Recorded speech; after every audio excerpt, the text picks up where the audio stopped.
Yo, what's going on, everyone? Welcome back to the Illini Audible Podcast. Thank you so much for tuning into this episode of the pod.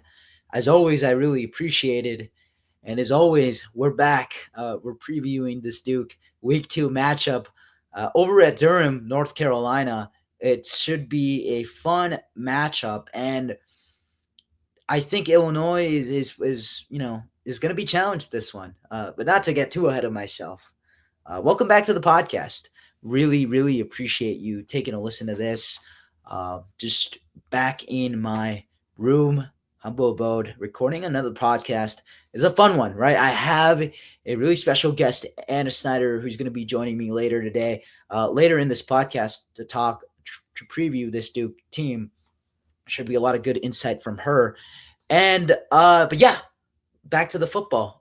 Football, fun. Let's talk football. All right. Before I do get into all of that, though, I do want to say that there are a couple of things that I do want to right off the bat talk about when it comes to this Illinois football team. That the way that they played against Western Illinois, obviously a dink and dunk game. I kept saying it. You don't have to revisit it all that too much. We didn't, see a whole lot. Besides Hank Beatty setting a season high and breaking a record, a red range record on special teams. But I do think that it's worthwhile to mention a couple things I did see on my rewatch of the game, and and a lot of this is from the first quarter, because from the third quarter onward, it really felt like Illinois was for the most part just dominating. So obviously not a whole lot of stuff that I think needs to be addressed. With that being said, though, there are a couple things that Illinois, and they've talked about this. The coaching staff's talked about this, about that this team needs to address a couple fixes. Like, they have to fix a couple things so that rolling into week 2, they feel good about facing this Durham team, or excuse me, this Duke team that you just never know. In my opinion, you're traveling a significant amount of miles across country to face a Duke team, right? The key here is going to be rest for a lot of these guys. And obviously, Belema mentioned the fact that there's a couple of these guys that have never traveled with this particular squad. So that's going to be different for them. Every team has their own different routines and the way that they go about traveling. So if these guys aren't prepared and don't rest up well, then it could be a recipe for something bad. But with that being said, obviously the majority of these guys, 16 out of the how many guys are returning starters, and for the most part, this is an experienced Illinois team that should be able to take care of business against Duke, a team that I think is on the come up, and I'll get to that later. But just a couple of things on my rewatch. I thought that I thought that Luke Altmaier took a couple unnecessary hits. While he has talked about the idea of him gaining a significant amount of pounds over the course of the offseason, 15 pounds, and most of it being muscle. You don't want to see your quarterback getting hit like the way that, to the thing that comes to mind for me is the what would have been a targeting call against one of the Western Illinois defenders. Now, Illinois didn't get that call. If you look a couple weeks into the future against Ohio State, that knocks Luke Altmaier out of the game, and suddenly you have an Ethan Hampton who's never played a snap of Big Ten football in his life go into a high caliber situation against one of the best teams in the country in Ohio State. Granted, at Memorial Stadium, but still, it's not a situation you want. And so Luke Altmaier taking that unnecessary hit was something that I think is key, that he needs to take away from this past week. And obviously, a lot of that is just going to be a matter of knowing when to slide and how to slide. I think he understands that. If you ask me personally, I think that there was maybe a sense there, and this is just me speculating. This is me speculating, but maybe there was a sense that he could get away with a couple things because of him just being a guy who is facing an FCS opponent that it might not, have that same. They might not have the same physical strength to go really hard against that guy. But against Luke Altmaier, rather. Another thing I do think, and it's something that I don't think they've addressed yet. Maybe we'll talk about it at some point at media availability, maybe with Coach Corey Parker at some point tomorrow, depending on when this podcast drops. But Caleb Patterson, man, got beat on a couple. I know he's my guy. I know he's the guy I've been talking about for a while that I think I'm really high on, and I love his story. I think that Caleb Patterson is a dude who needs to who probably takes away a couple things from this Western Illinois game. He got beat on a couple out routes, specifically that first one for an explosive play. I think that was around the first quarter. And I looked at it like he just got beat. Like it wasn't even him getting tripped. Like he just point blank got beat. And so I wonder, if you're Duke, if that's a guy you look at and you're like, let's go to him. If you're Mensah, quarterback Mensah, Darian Mensah, and you look at who's with who, then you think, hey, let's target this guy who Caleb Patterson's covering because of what we saw on film last week. So to me, that's something that I would look at as well. But if you ask me, I think that there's a lot of things that Caleb Patterson will end up kind of learning from that. And it's a guy, obviously, that I think, I've talked about it before. This is a dude who's fought a lot to have a spot on that roster, a starting spot on that roster. And I think that he's been doing a really good job for the most part last season. Now, Juice Clark, right now is injured and probably will not play against Duke in all likelihood. So now you rely on Caleb Patterson to be one of those guys who's also consistent. And so we'll see how that affects this game against Duke. But that is one thing that also stood out to me, and probably wasn't the best time after in post game with Brett Bielema. I asked him about just Caleb Patterson's performance. He kind of brushed it off, very dismissive about it. And I get it, right? Like you're fresh off a win, a dominant win. You should be talking about the good stuff. But hopefully at some point there, we see whether or not, hopefully he does play well against Duke. But if we start seeing things that may be indicators, then there's some sort of solution there. But I'm rooting for that guy, man. Like this is a dude who has been through so much as a football player, and I think that he can be really good and be a guy that you look in the next couple of years and you think, hey, maybe this guy does have a chance at the NFL. But moving on. Man, just looking at the film again, man, like Khalil Valentine is incredibly shifty, and obviously, I talked about this before. The whole thing with Josh McCray, with Aiden Lawfrey and Caden Fagan being guys that are in that running back room. Khalil Valentine is just different. Like he's just a very different back than what Caden Fagan and Aiden Lawfrey offer. Just the shiftiness. That one concern about this size and maybe how maybe he could get bulldozed against big level competition. But with that being said, I just wanted to say like Khalil Valentine is a dude who is pretty insane. Like the way he moves and how fast he is. I'm excited to see this guy play. To me, that's a guy you might want to keep an eye out. And I'll get into the guys that I personally would like to keep an eye on for this Duke game. I was really I wanted to know more about Malik Elzy, and I think I talked about this on the last pod, just why he hasn't gotten as many targets, as many snaps as even Jabo and Hudson Clement and obviously Colin Dixon and Hank Beatty have been the predominant guys, but it just makes me wonder. And so that's just something that I wanted to throw out there as well.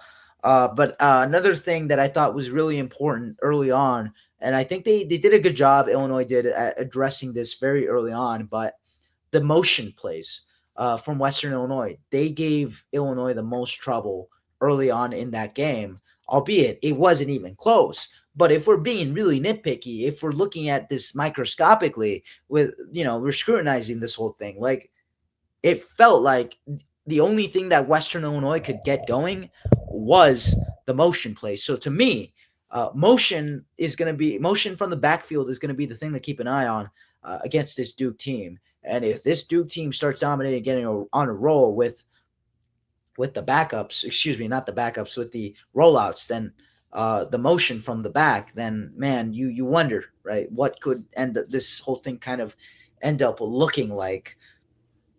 All right, so let's talk a little bit about this Duke team and just kind of preview what I want to see from this Illinois team. Obviously, I kind of addressed a couple things earlier, but just I I think that Illinois' defensive line will be challenged this game. I believe Duke is returning 4 out of the 5 starters from last season on the offensive line. You talk about the way that Illinois' defensive line dominated that offensive line from Western Illinois. Man, just the amount of times that the pocket collapsed and you saw that defensive line get through to the quarterback. Gabe Akis have that big fumble, and the amount of stuff that you saw, the amount of production that you saw from that positional group is awesome, right? Like, you come away and you think this is sick, this is good, this is a good indicator for what this Illinois defensive line could be. However, it, as always, as we've talked about this extensively, like it's Western Illinois, so we got to really think about what it's going to look like against top of the top competition. Let's go back to reality. This defensive line did not look totally like the strong. It wasn't the strongest positional group on Illinois' defense last season. So you wonder what could this kind of look like for against Duke. I will say I don't necessarily think, and I'll get to my predictions later, but I don't necessarily think that Duke might be the biggest level competitor on this team. I think they're sneaky good though. So I think that defensive line will get challenged, and I'm very much looking forward to what those two, what Wisconsin defensive linemen can do for this Illinois team. Former Wisconsin, I should say. James Thompson and Kurt Neal at the nose tackle. Just excited to see whether or not they can kind of continue that dominance, rolling from Northwestern into Duke. But it's going to be difficult because you're facing a very experienced offensive line, and an offensive line that's played together for at least another year. So, you wonder what that is going to look like. But I'm excited to see that matchup in particular in the trenches. And so, we'll see what that looks like. I think you hope to see the secondary contain, right? Like I mentioned, Caleb Patterson kind of struggled on a couple plays. And obviously the defense is obviously like it's going to get scrutinized whenever a mistake happens, but you don't really notice it when the mistakes aren't there or when they did their job. It's not really noticeable because it's not really all that glamorous unless it's like a pick six or an interception. But I want to see that defensive, the secondary contain. The secondary is one of the deepest positional groups on this football team. And you wonder how they will deploy a couple of these guys. I do think that if Illinois' secondary can play well, then I think it's a recipe for these guys to play pretty good. And so we'll see how that ends up looking like. Xavier Scott is going to be a guy that they probably won't challenge all that much. The guy they will challenge is, like I said, Caleb Patterson. Uh, Maybe if you have a guy like Tanner Heckel in the game, then maybe they'll have him be targeted more. I think maybe Torrey Cox with the just being undersized, but I think up until this point, Torrey Cox has been one of those guys that's been really good. And so I think when I think about last season, and I feel like he never got beat. Like this guy was just so consistent, and so I don't anticipate any really that many struggles against. You know, Granted, these wide receivers are pretty good, but that's just kind of the way that I see it, and so we'll see how they navigate that. Another thing is the special teams, right? I wasn't at the scrum when Robbie Disher was talking earlier today, but it's just wanting to see that cleaner operation from the special teams unit on that kick, on the missed field goal. You don't want to get those blocked. You don't want any of that, and so that's one thing to monitor as well. But another thing I'd like to see is Keelan Crimmins. The odds are is that he's gonna punt. He's actually gonna punt like not just once in the game. And so, I want to see a decent punt from him. He didn't really have the best punt to debut for Illinois, but it's obviously a guy that they really very much like, and obviously like, man, those Australian kickers, man, they'd be really good. So I don't anticipate there just to be any trouble, but you just want to see a pretty good kick from Keelan Crimmins just to inspire some confidence and have that confidence in that special teams unit. I'm keeping my eye on again against wide receivers, just the way that they kind of deploy these guys again. It's going to be a storyline that we will continue to follow as the season progresses because simply, I asked Luke after the game on Friday, like, is Hank Beatty that alpha, or is there still room to see? And like, he said, yeah. I mean, it's a good, like, they just don't know. Like it they're still waiting for a guy to be truly, truly an alpha, and like to be an alpha. This is Luke, and I quote. He said, "You kind of have to be, you kind of have to always be there, and like you kind of have to be. It has to be clear that this is the guy." Up until obviously one game sample size against Western Illinois isn't going to tell you who the alpha is, but it's still a worthwhile question.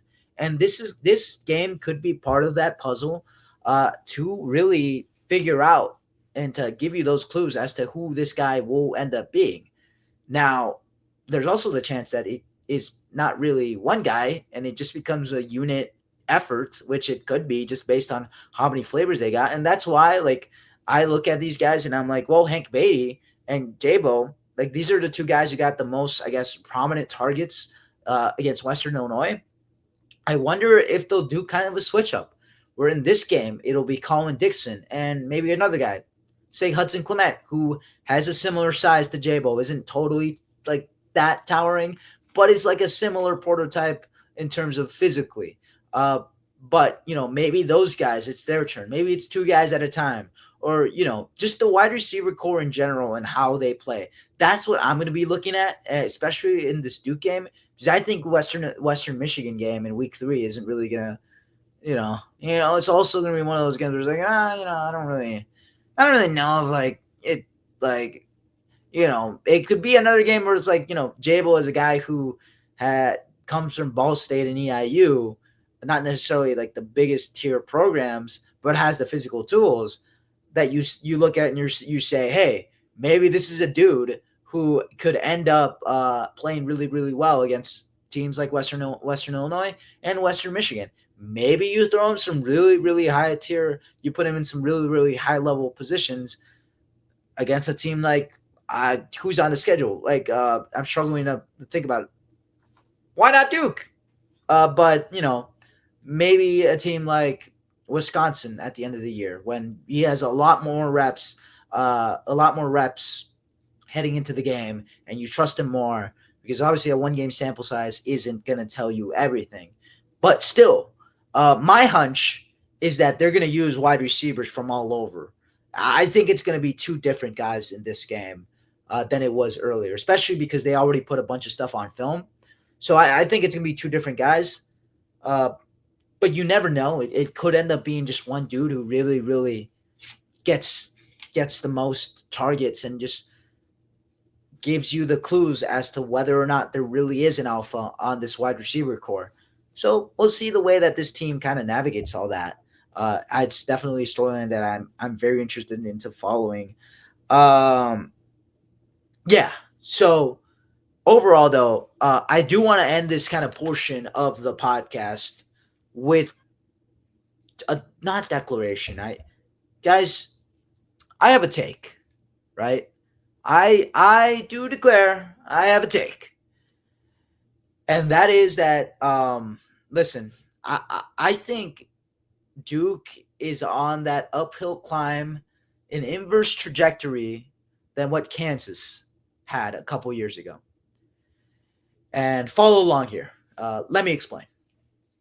So last season, Illinois played Kansas in week 2 at Memorial Stadium. If you remember going into that game last season, Kansas was a team that was ranked. I think they were number 19, one of the better, one of the latter half, ranked teams in the country, but still ranked. And they came in, Illinois was not favored against this Kansas team, even to the point where Illinois the season before that in 2023, Illinois had gotten embarrassed in Lawrence, Kansas, and you saw that and you said, okay, well, Illinois should lose this game.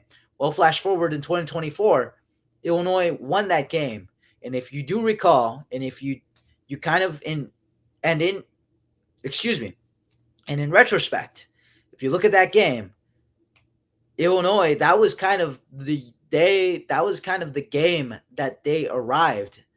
That was kind of the game that Illinois arrived. And so where I'm going with this is that I think Kansas was on that. That was kind of the game for them that they really fell off and that they just became a middling program. They fell off of the rankings and never made it back. I think Duke is on that inverse trajectory where Duke is one of those teams that's building themselves up and getting better as the years go by with head coach in Manny Diaz, who is a solid head coach. And even though they are a young team, they do have young pieces. Remember that they have their quarterback, Darren Mensah, who is in their first year of quarterbacking, similar to what Illinois had back in 2023. But still, not the point. The point is that if you're not careful, then that uphill climb can be quickly accelerated by Illinois coming to your place and you upsetting Illinois. So if I'm Illinois, so if I'm Duke, then you're thinking this could be when Duke can arrive. This is when Duke can put themselves on the map. Now, do I think that will happen? No. But I do think there's a nice little inverse position between Kansas and Duke from a couple years ago. And I just think that Duke isn't a program that many people are talking about, that they could end up being one of those programs that could put a stinker on your schedule if you're not careful. But that's just me. That was my take, and so we'll see if that, if any of that materializes, because there is a chance that there's a decent chance that Illinois comes in there and dominates. But I think that this will be a tougher matchup than people think based on the weapons. And so we'll learn more with Anna Snyder on the next segment. But listen, I think that Illinois will still win, but I don't think it'll be as comfortable as people think. But with that, let's pivot. All right, so joining me now is Anna Snyder of the Fayetteville Observer. Did I butcher that, by the way? Did I say it right? Right, yeah, you got it right. Excellent. That I do really, really not good with pronunciation sometimes. Ironic going into this kind of industry, but we do what we can. But yeah, Anna, how are you on this fine afternoon? How's everything going? I am good. I am doing well. Everything is good here. Cannot complain. How are you? I'm doing excellent, and doing even better now that I'm here talking to you. And you are a reporter for you cover Duke, so I guess could you tell the audience a little bit about yourself and just Yes. what your path has been? Yes, so I've been here on the Duke beat not for very long, about a little over a month now, I would say. So I'm originally from Canton, Georgia. Went to Kennesaw State University. I graduated from there in May 2023. And then when I got done there, I worked at the Tuscaloosa News for the last 2 years covering high school sports, which I really enjoyed. And I also got to cover some Alabama athletics, helped with football, did softball, which was really fun. And then, one thing led to another, and I started here at the Fayetteville Observer at the end of July. Started remote, didn't get to Durham until like early, kind of mid-August. But yeah, it's been a lot of fun, and I'm really enjoying it so far. Well, we certainly hope that you're enjoying your new place. 'Cause, I mean, it looks nice. Like if anyone here is watching on the YouTubes or visually, like that apartment, I mean, that backdrop is beautiful. Just throwing that out there. Yes, thank you. Let me tell you though, like the first place that I lived, like it was so bad. I had mold, like a mold infestation in my apartment. So I've been through the ringer with apartments. but it's I, okay. I, I feel like that'll happen when you're not like familiar with the place. When I transferred to Yeah. the University of Illinois and I was setting up for an apartment my second year with my roommates, we just scrambled. And for like Mhm. the apartment we thought would suffice, uh, we were there for a year and we were like, you know what, let's do a bit of an upgrade. And now we're here, Yeah. happy at Yeah. behind Green Street in Champaign. So Good. that'll happen. That'll Yeah, happen. exactly. You move up. You move up. So Moving it up in the happens. world, and that's what we're doing. Exactly. So Moving up in apartment. let's let's get into a little bit of this the meaty part of this whole thing, the previewing Duke part. We've been waiting for, frankly, and I know, obviously, no disrespect to Western Illinois, but this is 100% just how we're stepping up on apartments. We're stepping up Yeah. on competition, especially for Duke, and that same thing can be said for Illinois, as Illinois is going to take on this Duke team at Durham. And you think about the competition, it's 100% a step up. But Mhm. to talk a little bit about this Duke team, last week against against a Elon. Elon team that Mhm. was kind of middling, Yeah. this is what Coach Manny Diaz called it, a nervy start. What was your assessment of the way that this team played last week?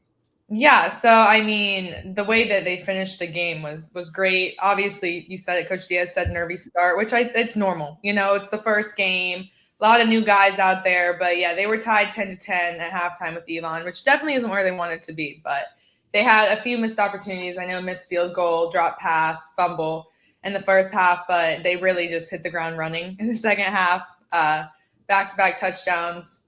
And then Elon, I want to say they made it a one-score game in the fourth quarter, like early, but Duke finished with like 21 unanswered points, outscored them 35-7 there in the second half, so really pulled away. Darian Mensah had quite the debut. I want to say he completed like the last 14 of his passes, finished with a 79% completion rate, which is crazy. Threw for 389 yards, 3 touchdowns, which was pretty awesome there. Defensively, Duke started strong. I want to say they finished, I know, with 3 sacks. I think they had their first 3 sacks like literally on the first 3 drives. It took Elon a couple possessions to get a first down. They definitely struggled a little bit with the QB run there against Elon. But lots of positives, I would say, coming away from that game. Obviously, the nervy start, but like I said, I think that's normal. Coach Diaz said that was normal. So definitely nothing to really be concerned about there, and it will be exciting to see the step up in competition this week. Yeah. Darian Mensah, 27 of 34 pass attempts, Yeah. 89 yards, significant number of yards, 79% completion percentage, obviously really good. But Hmm. what was your diagnosis of what kind of went wrong early for this team, I think it besides just was the nervousness? Yeah, I think it was just like missed opportunities, them just not capitalizing when they should have. Todd Polino missed a field goal from, I don't know exactly, but 30, 40 something yards out on their first drive. Just little things. They had a fumble, a drop touchdown pass, just little things kind of shooting themselves in their foot. I want to say that Coach Diaz said they were like 4 or 5 plays away from scoring like 60 points, and he was not wrong. They were definitely close, just missed opportunities limited them. And so obviously a team that had, like you mentioned, kind of mixed results in the first half, but obviously things that they need to address coming into this game, especially against Illinois. I guess on the other side of things, Illinois not really having to struggle all that much. Granted, I do think a much more inferior FCS opponent, one of the worst teams in the FCS at Western Illinois, but still. All right, but Darian Mensah, right, a guy that came in as a transfer from Tulane, really hyped up for now, has lived up to that hype. I guess what is the vision with this guy? The vision is just that he can, transform this Duke offense. He can give them that dual threat ability that they were kind of lacking in years past. And yeah, he definitely lived up to the hype. I was going to say Thursday night. But yeah, I mean, and he showed too his completion percentage. I mean, 79%. He was really, really accurate. And something too that stood out is he connected with like 9 different receivers, so he was sharing the wealth with Mm. his guys. Yeah. But they definitely have a long-term vision of him in Durham and really helping to take this offense to the next level. We certainly hope that at least for Duke, that they can maintain this guy. Like, this feels a little similar to, and I don't mean to make this too local because obviously I cover Illinois, so I would Okay. kind of be more apt to draw more comparisons. Luke Altmaier came into this Illinois team with 3 years of availability, or 3 years of eligibility left, and Yeah. has stayed at Illinois, has become a star in Champaign. But Darian Mensah could kind of, I guess, if my point is that this Duke team feels like it's on the come up. It feels like Yeah. it's not any of that, and I'll get into my and I'm sure I think I talked about this earlier, but I do have a take. I think that it's one of those teams. Duke is one of those teams that is coming up and getting better as the years go by with Manny Diaz, as opposed to kind of just getting lost in the mix as other teams that I mentioned before. But what I guess what can you tell me about these weapons that you mentioned Duke, or excuse me, Mensa was spreading the Yeah. wealth against these wide receivers. Obviously, throughout the course of the season, not all of these guys will get those like reps, but Yeah. who are the guys that that stand out to you and that will have to come out against this Illinois team? 100%. I'll start with the leader of the wide receiver room, or one of the leaders, Samir Hagans. I want to say, I don't know exactly what year he is. He's an upperclassman. We had him on availability today, and he was just talking about like how he has really become one of the leaders of that room.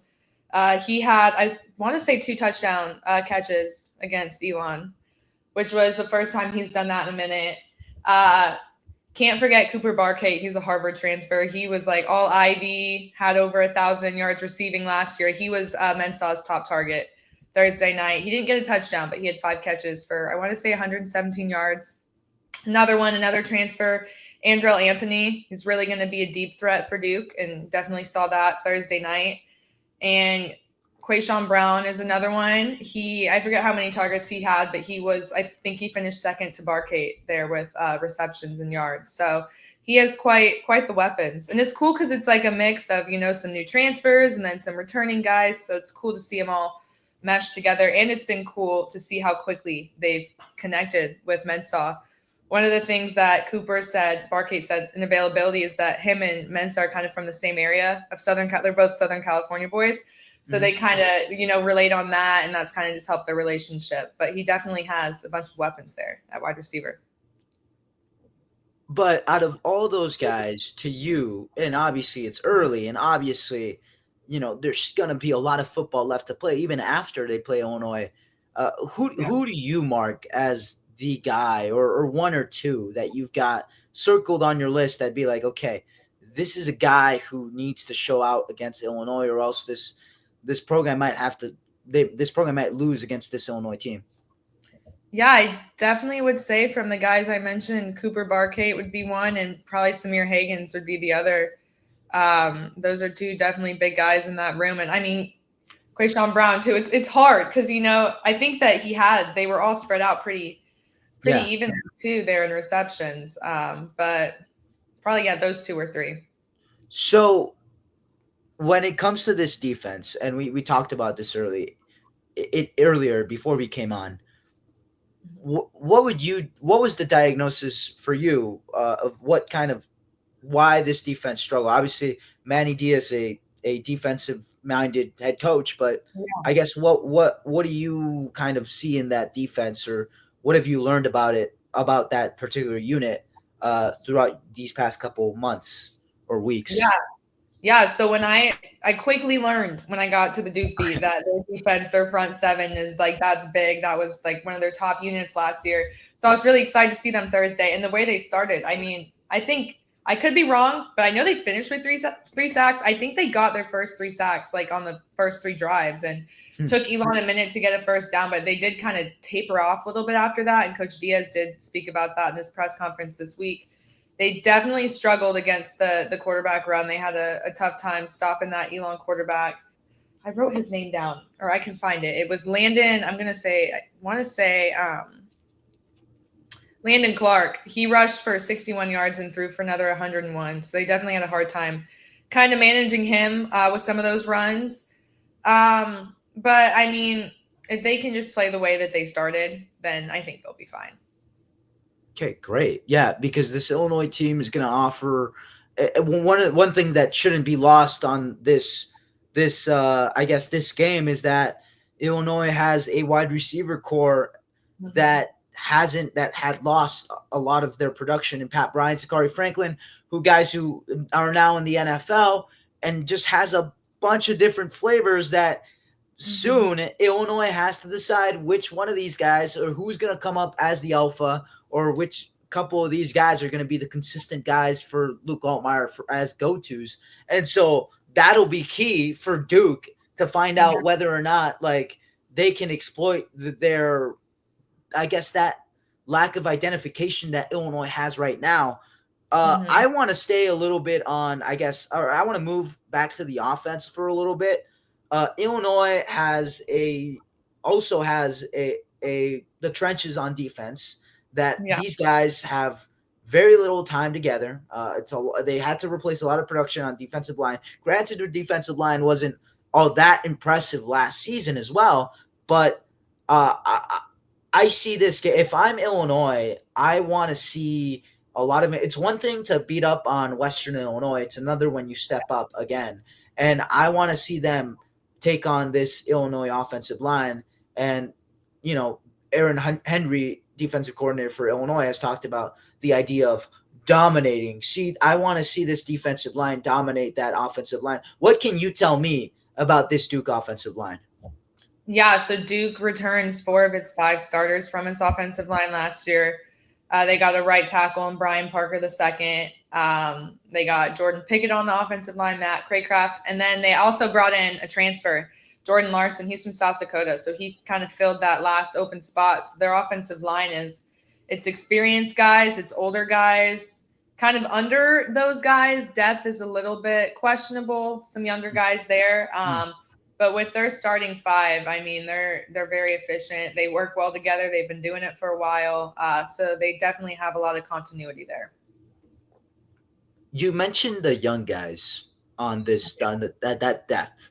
I guess for Illinois that'll be something to want. They're going to be wanting to exploit. But I guess kind of moving to the bigger picture side of Duke's kind of vision for this program, Andy Diaz's vision for this program. They're kind of a younger team, right?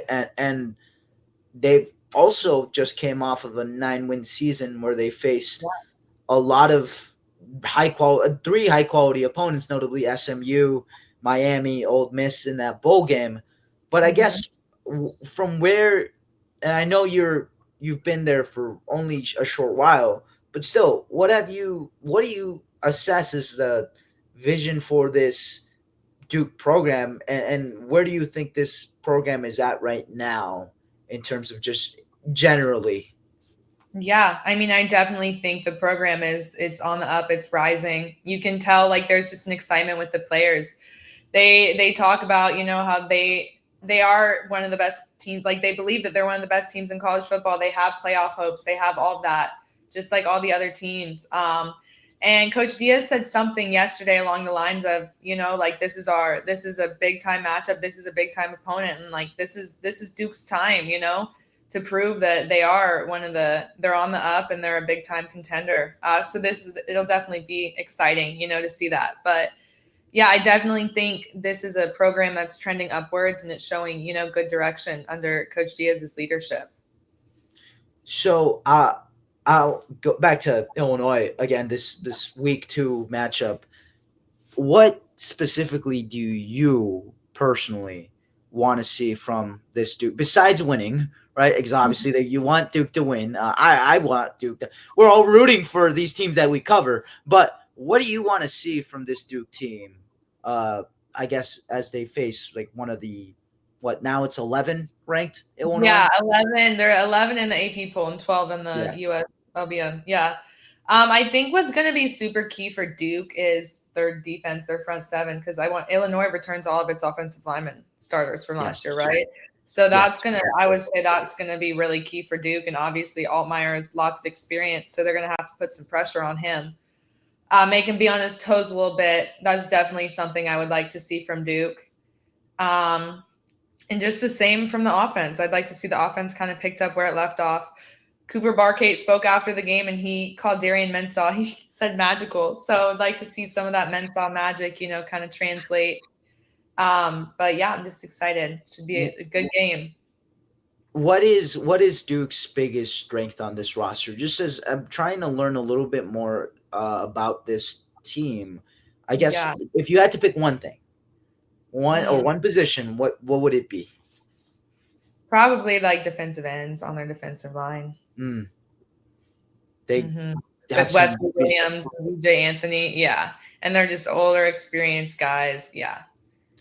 Aaron So Hall, their so side too. so kind of giving you an inverse now. If Illinois had one place that they would be able to kind of dominate, what would it besides the younger guys on the depth and on the offensive Yeah. line, where is a point of weakness that Illinois can really have themselves a time with against this Duke team? So I was looking at PFF a little bit, and I will say I think I noticed on PFF like Duke's lowest ranked group on defense was linebackers.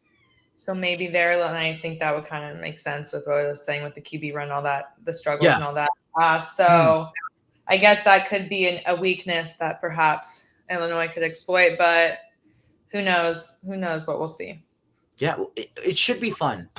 I want you to walk me through your game day routine, though. Like I feel like now I'm more interested in what it is that you could walk me through. Like, because last week I was talking to my guest, Caden Strands, about Mm-hmm. about what it's gonna be like for him to come into the Champaign, to Memorial Stadium. But I want to know it, and I unfortunately will not be at that game. It's too far for me. It's too Yeah. expensive.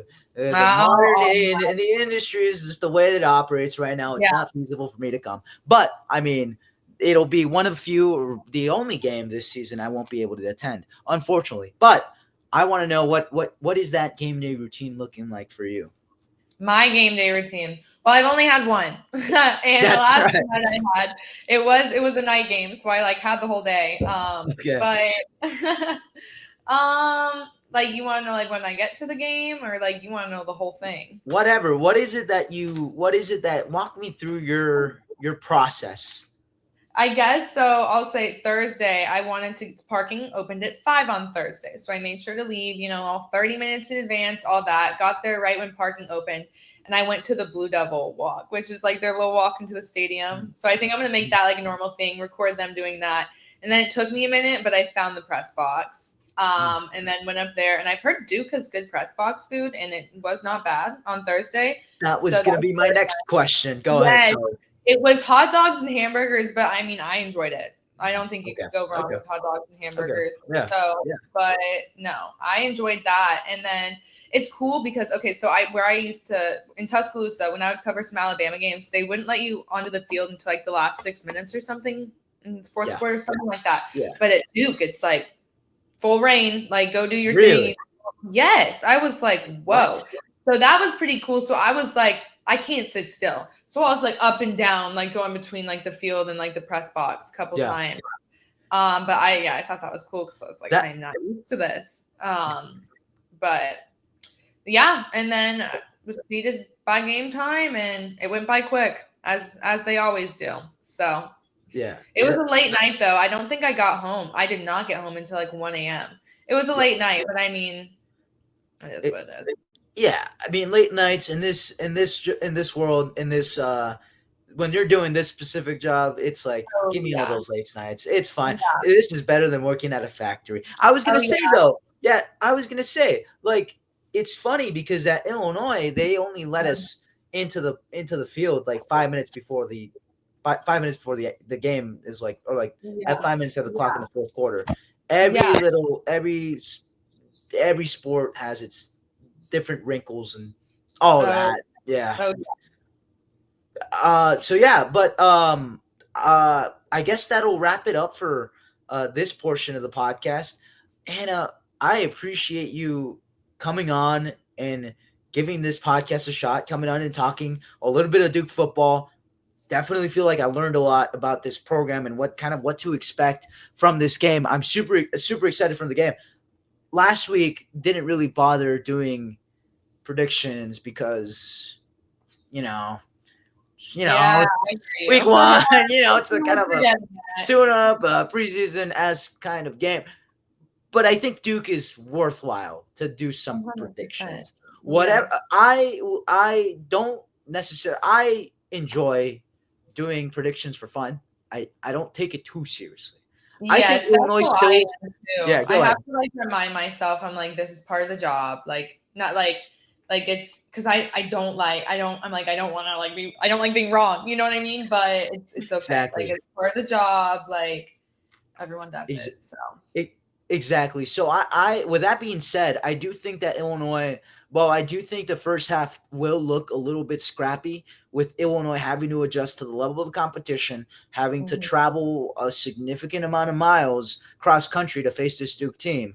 I do think that Illinois will not too comfortably, but it won't be a squeak by game. They will handle their business well, and they'll be able to come up uh, with a win against this Duke team. Albeit they do have their weapons offensively, albeit they do have significant amount of decent wide receivers, and they are still a young team. I see this Duke team as a similar team as Illinois was back in 2023 when they first had Luke Altmaier for the first season, and they were coming off a bowl season, and it was just ended up being a little bit disappointing.